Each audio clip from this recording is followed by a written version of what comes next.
I go ahead and open NVivo. This is how NVivo opens, okay?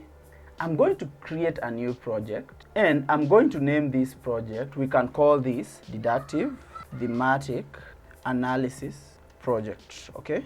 So let's click on next. I want you to go, when NVivo gives you this autosave project, don't click yes, leave it. Display save reminders for example, you can say every 10 minutes, okay? So this will help you never to lose your work. So if your computer maybe goes off or anything happens, NVivo hangs or rather malfunctions, you can only lose 10 minutes of information because you would have already saved the previous versions. So I create project. When you open NVivo, the first thing you see to your left is a blue menu, and at the top we also have another menu. Don't worry about all these controls. Focus on only the files area and the codes area as a beginner. Files, codes. Don't worry about the rest. Those ones are for other functions and other kinds of analysis, okay? So files and codes. The first thing I want to do is to go in there, go to files, and import my files, okay? These are my two files.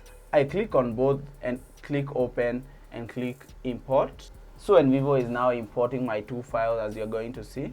So if you go to the file section, you can see my two files, interview 1, interview 2. Now let's go to the codes. This is deductive thematic analysis. That means we have already a predetermined set of themes that we want to find in the data. So we want to connect the data to the themes that we have already established a priori, if you like. So go back to the themes. I have the themes we just created with you, the predetermined themes. Let's look at theme 1, okay? Let's copy theme 1 and go to the code section, right click on the blank space, okay?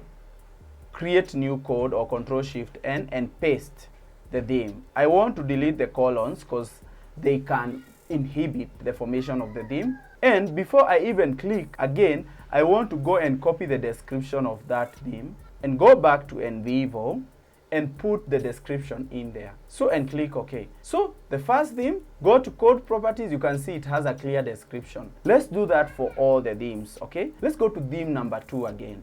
Remember, we have already predetermined these themes. That's why we are doing deductive thematic analysis. So when you are doing deductive thematic analysis, let me repeat again, you have to have a clear set of themes that you have predetermined and a clear description. So right click again on the blank space. We are on code section, so I'm on codes. Right click on the blank space, go to new code and paste, okay? This is a new theme. Again, let's go back to our table and do what? Copy the description and paste it in there.